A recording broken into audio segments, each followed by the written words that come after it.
Bom dia, boa tarde, boa noite. Para quem não me conhece, eu sou o Cristiano Torales, sou professor do Campus Rio Grande, estou atualmente afastado para doutoramento na Universidade de Coimbra em Planeamento do Território. O que eu vou apresentar agora para vocês não é a tese ou o projeto de tese, é apenas o resultado de uma das disciplinas do currículo do curso, que se chama Relações entre as Estratégias Sustentáveis para a Mobilidade Urbana e a Economia do Conhecimento, Impactos no Desenvolvimento da Cidade Contemporânea.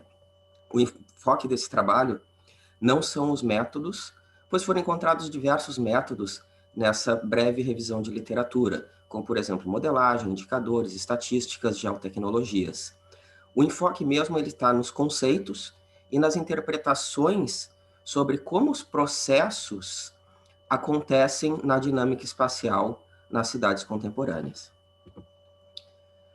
Inicialmente, é importante destacar que esse trabalho ele surge em função do que está acontecendo nas cidades, com diversas obras de requalificação ou até de expansão das cidades, com qualificação delas, através de estratégias sustentáveis, muitas voltadas à mobilidade.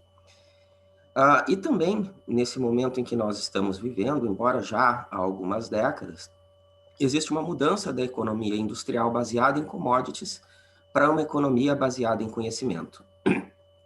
Nesse cenário, surgem diversas diretrizes internacionais, eu destaco uma delas como principal, a nova Agenda Urbana da ONU, que em alguns trechos cita que é importante incentivar a copresença de pedestres e a sua integração com outros meios de transporte sustentáveis e ativos entendendo como bicicletas e o próprio pedestre, para as rotas menores e o transporte público, o transporte coletivo, para as distâncias maiores. Dessa forma, desestimulando o uso do transporte individual motorizado.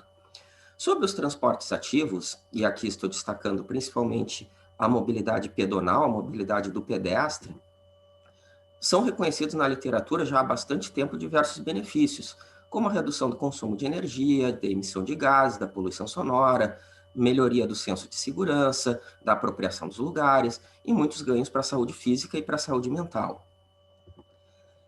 E existem alguns benefícios que estão sendo relatados mais recentemente como benefícios para a perspectiva econômica. E não apenas a questão do comércio, em que muitos pedestres podem estar consumindo desse comércio, mas também a atração de jovens trabalhadores, a geração dos millennials, aqueles nascidos entre as décadas de 80 e 90, e assim gerando muitos empregos na economia criativa ou economia do conhecimento.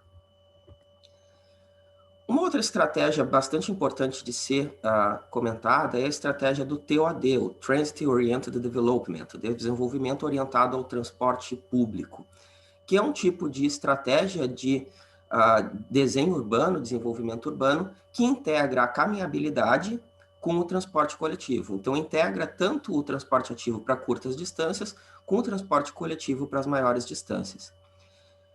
E utilizar estratégias tanto de caminhabilidade quanto do desenvolvimento orientado para o transporte público tem sido visto na literatura como possíveis de risco de alguns aspectos negativos, que é a possibilidade de gerar a gentrificação, que vamos falar um pouquinho mais adiante.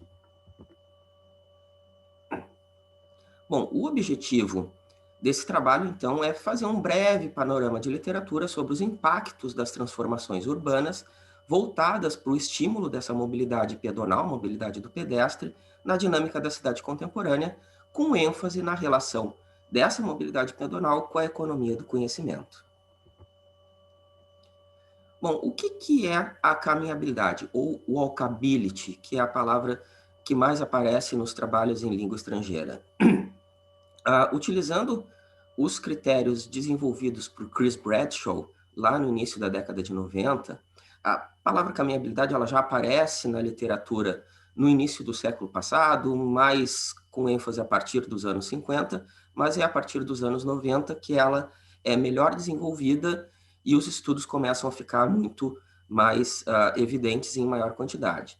Bom, o Chris Bradshaw ele elenca 4 características. As principais são a diversidade de usos próximos entre si e acessíveis a pé e a infraestrutura adequada para a caminhada. Além dessas, tem características de conforto ambiental e de questões culturais propícias para as atividades sociais e econômicas. Existem vários indicadores desenvolvidos a partir dos anos 90, muito destacados são os 7D ou os 7Cs, podemos conversar sobre isso depois, caso queiram. Sobre o TOD também foi desenvolvido esse conceito nos anos 90, no início dos anos 90, por Peter Calthorpe, e ele trata de densidades mais altas para usos diversificados localizados em um entorno caminhável de estações de transporte público. Então, percebam que densidades e usos diversificados fazem parte dos dois conceitos. E esses usos em grande densidade não são só o uso residencial e o uso comercial, mas o uso também de, entre outras empresas, principalmente prestadoras de serviço, e densidade de empregos. Isso é muito importante. Tendo empregos, as pessoas vão trabalhar, as pessoas vão para lá. Bom, o que é o setor criativo e o setor do conhecimento? Richard Florida, um dos primeiros autores a relacionar caminhabilidade e amenidades do espaço construído com a economia do conhecimento, ele descreveu quais são essas profissões que se enquadram, então que vão desde a área da informática, arquitetura, engenharia, o design, os artistas, a área da educação, os pesquisadores, a área das ciências da vida, farmácia, os gestores, os administradores bancários, e a área do direito. Esses são considerados do setor criativo ou do setor do conhecimento.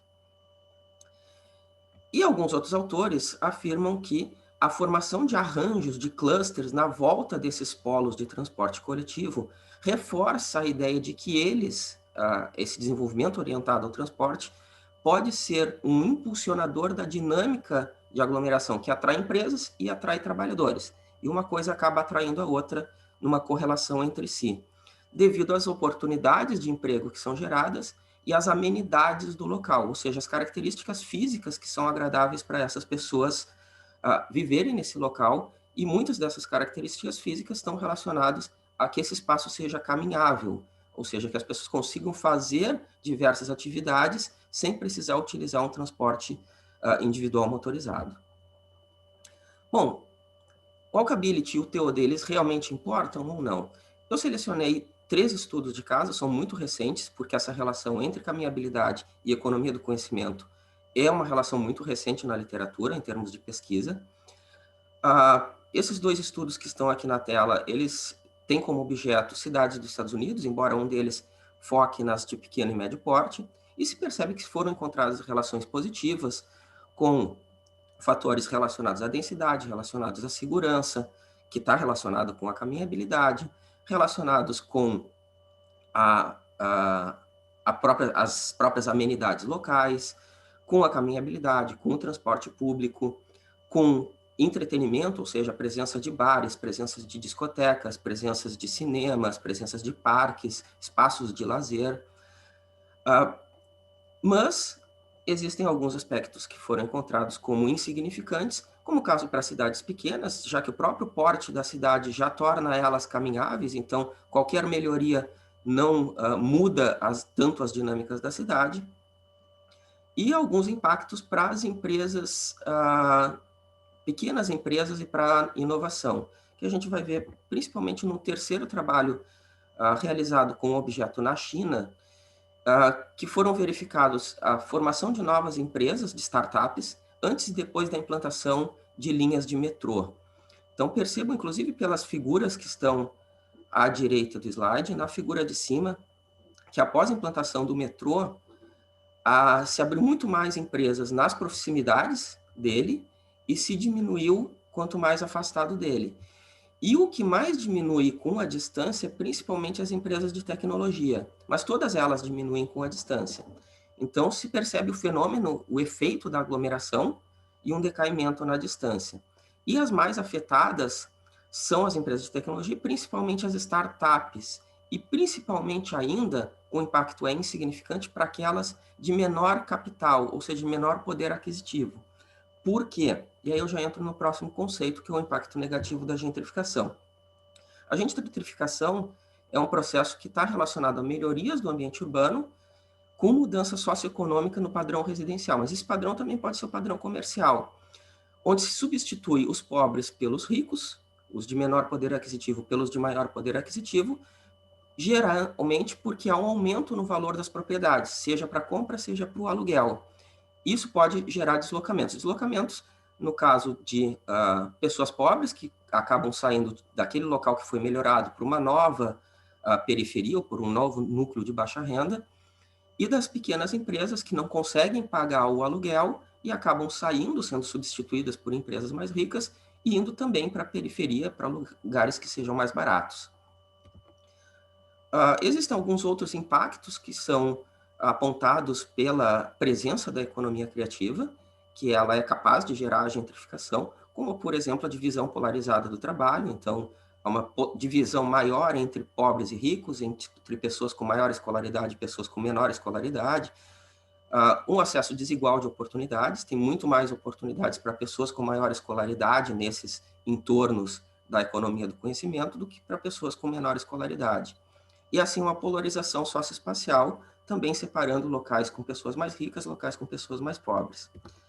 Existem outros tipos que são associados à gentrificação, que é uma gentrificação, mas dependendo do que gera ela, como a turistificação, que é quando as melhorias são voltadas a um ambiente mais turístico, a estudantificação, quando as melhorias são catapultadas por uma presença, por exemplo, de uma universidade ou de um campus de um IFE, a rejuvenização, ou youthfication, em inglês, geralmente a rejuvenização acompanha junto com a estudentificação, mas ela pode acontecer sem ter uma presença de uma universidade que vai ter lá seus polos de aceleração, suas incubadoras, que atraem empregos também e podem gerar uma modificação no ambiente urbano.